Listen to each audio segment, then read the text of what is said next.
विरोधकांनी सुद्धा आपलं काम केलं. विरोधकांनी काम केलं म्हणजे काय, शेवटी माणूस एका थराला येऊन थांबतो आणि विचार करतो.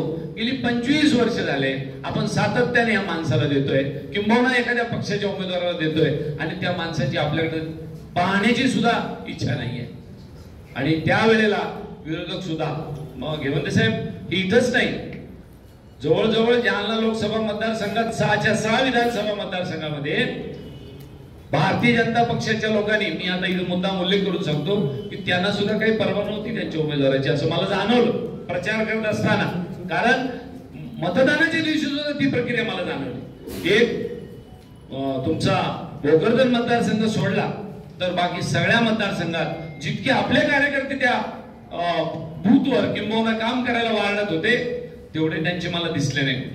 मी मतदानाच्या दिवशी 10च्या 10 तालुक्यावर गेलो, 10 तालुके फिरत होतो. त्या दिवशी माझ्या गाडीचं किलोमीटर झालं 560. मी सकाळी 6ला निघालो, माझ्या घरी मतदान केलं माझ्या गावी, आणि जे सकाळपासून फिरत होतो ते रात्री 10 वाजेपर्यंत. आणि त्यावेळेला मला जाणवलं की पाठबळ समाजाचं काय असतं, संघटनेचं पाठबळ काय असतं. अगदी रात्री, आणि आत्ताही साहेब आम्ही एक दिवस विधानसभा बदनापूरचा दौरा केला असेल, एक दिवस भोकरदनचा दौरा केला. त्या बदनापूरच्या दौऱ्यात रात्री 11 वाजता आम्ही आभार प्रदर्शनाच्या, आभार मानायच्या दौऱ्याला गेलो. रात्री 11 वाजता बावणे पांगरीला 50% महिला, कमीत कमी 200-250 महिला आणि 500 पुरुष मंडळी रात्री 11 वाजता उमेदवाराची वाट पाहत होते. आभार दौऱ्यामध्ये एवढं प्रेम, एवढे आशीर्वाद माझ्या आयुष्यात कधी मला मिळाले नाही.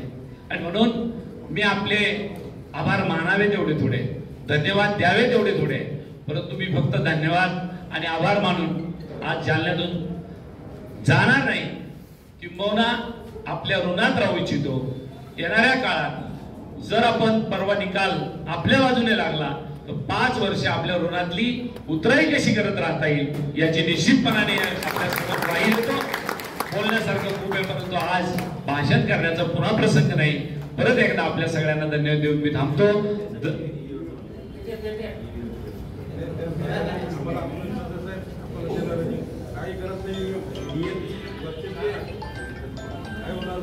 ये बारे में कुदरती मार पड़ी हुई है, तो चिंता मत करिए.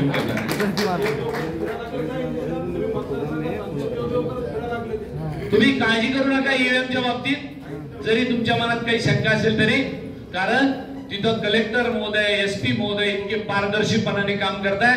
14 तारखेला मतदान झाल्या 14 तारखेला त्यांनी मला फोन करून बोलवून घेतलं, सांगितलं की आम्ही सगळ्या पेट्या ज्या गोडाऊन मध्ये सील करतोय, प्रत्येक विधानसभा क्षेत्राच्या 6च्या 6 गोडाऊनला सील करायचंय, तुम्ही स्वतः जातीने हजर राहा. आणि मग मी स्वतः सीसीटीवी जो फुटेज है ना उसपे जानो ना, सुबह तय सुड़ेगा ट्वीट था बारामती के अंदर 45 मिनट जो है. मैं एक बार सब बात कर लेता फिर आप मेरे को बोलो. यस, मी तिथे गेलो, तिथं लॉक लावले, इतकं पारदर्शक आहे सेट. 2 लॉक आहे, वरच्या बाजूला एक लॉक आहे, खालच्या बाजूला एक लॉक आहे. वरच्या लॉकची किल्ली कलेक्टरच्या खिशात आहे, खालच्या लॉकची किल्ली डेप्युटी कलेक्टर एसडीएमच्या खिशात आहे. त्या कुलपाला लावलेलं सील आहे, त्या कुलपाला सील लावलं, त्याच्यावर माझी सही आहे. म्हणजे परत सीसीटीव्ही कॅमेरे आहे, लाईट गेली तर त्याच्याबरोबर इन्व्हर्टर आहे, इन्व्हर्टरची चार्जिंग संपली तर जनरेटर आहे. आणि इतकं करून त्याच्या समोर AK-47 धारी बीएसएफची पोलीस आहे, बीएसएफचे संरक्षण दलातली मंडळी आहे. त्याच्यामुळे काळजी करण्याचं कारण नाही. आणि इतकं करूनही पुढे जाऊन बाहेर आल्यावर परत आपल्या राज्याची पोलीस आहे, परत गेटवर आलो की पुन्हा राज्याची पोलीस आहे. एवढं करूनही मला तुमच्यासारखं राहवलं नाही. मी म्हणलं बाबा इथं राखण करायला मी माणसं नाही देता येणार का तुम्हाला? ते म्हणले बिलकुल देता येईल, सांगा किती लागतात. मला कैलास शेठ तुम्ही हे सांगणार होते म्हणून मला ध्यानात होतं. कुलपा लावायच्या दिवशीच बबलू शेठला घेऊन गेलो आणि मी म्हणलं ही कुलूप आता उघडायची असेल तर पुन्हा बबलू शेठला जावं. आणि म्हणून त्या ठिकाणी काहीही करण्यासारखं नाही. आणि घेवंते साहेब म्हणले तसं आपल्याला तुम्हाला सांगू का, ईश्वर अल्लाह भगवान आपल्या सोबत आहे. तरी सुद्धा जाताना मी पुन्हा हे पण सांगू इच्छितो, ते सगळी ताकद सगळी शक्ती आपल्या पाठीशी आहे. कुणी आपला बालबाका करू शकत नाही. तुम्ही सगळ्यांनी एवढ्याने भरभरून आशीर्वाद दिले, मेरे लिए दुआ करे. आणि आता काय बाकी राहिलंय? तुम चिंता मत करो बारे में कुछ भी. वो कहाँ सीसीटीवी कैमरे बंद पड़ा, वो लिंक जो है सीसीटीवी कैमरे की मेरे मोबाइल पे है. मैं कभी जब चाहे जब देख सकता हूँ कहाँ चल रहा कब आ रहा. मैं तुमको एक बात बताता हूँ, 13 तारीख के बाद तुमको लगाऊंगा कि अब चुनाव भी हो गए, हम भी आराम से, उम्मीदवार भी आराम से. नहीं, मैं तुमको बोल रहा हूँ उस दिन से मेरे को नींद ही नहीं. रोज 2 बजे सोता नहीं था, 6 बजे उठता था. अभी नींद कहाँ से आ रही? अब तो 4 तारीख तक नींद नहीं आने का काम. 4 तारीख को रात में जब नींद आए, मतलब निकाल अब नतीजे हाथ में आएंगे, मैं आप सब लोगों को मिलूंगा, उसके बाद सुकून की नींद सोऊंगा. इसलिए चिंता करने का काम नहीं. प्रतिसाद तर खऱ्या अर्थाने 13 तारखेपर्यंत सगळ्यांनी देऊन टाकला प्रतिसाद जो द्यायला पाहिजे होता तो. परंतु कार्यकर्त्यांनी घेतलेले कष्ट, मेहनत, त्यांनी केलेले फार मोठं जबाबदारी त्यांनी पार पाडली. आणि त्या माध्यमातून आम्हाला घरी थांबण्यापेक्षा आपण त्यांचे आभार मानावे, त्यांना धन्यवाद द्यावे आणि त्यांना जाऊन भेटावं की तुम्ही फार मोठी जबाबदारी या लोकसभेच्या निवडणुकीमध्ये महाविकास आघाडीच्या सर्व घटक पक्षाच्या पदाधिकाऱ्यांनी पार पाडली.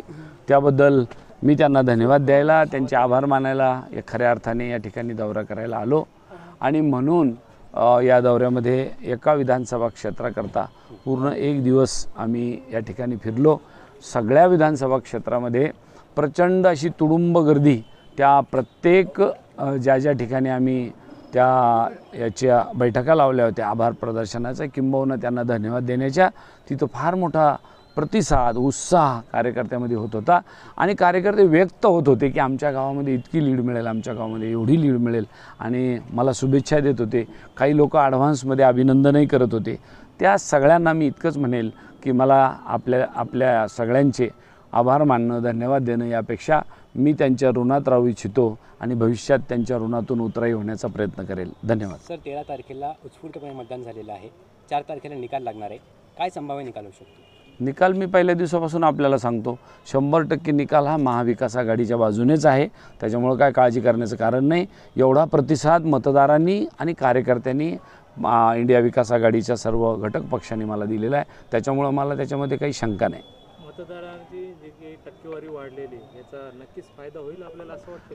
कसं आहे, मतदाराची टक्केवारी वाढली तर कोणाला फायदा होईल, कोणाला तोटा होईल, ह्या पारंपरिक पद्धती आता बंद झाल्या.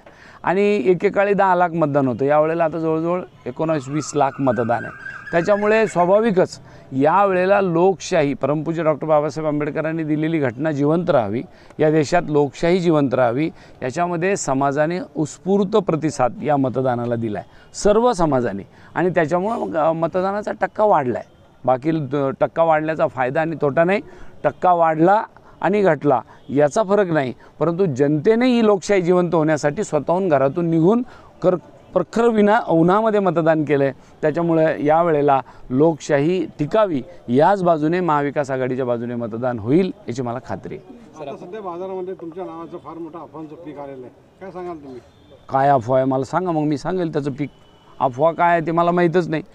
तुमच्यात तोंडून अफवा ऐकतोय आणि अफवाचा बाजार नेहमीच भरत असतो. आपल्या जालन्यामध्ये बरेच बाजार आहे. लोकसभेमध्ये पंजाला मोठं मतदान झालेलं आहे.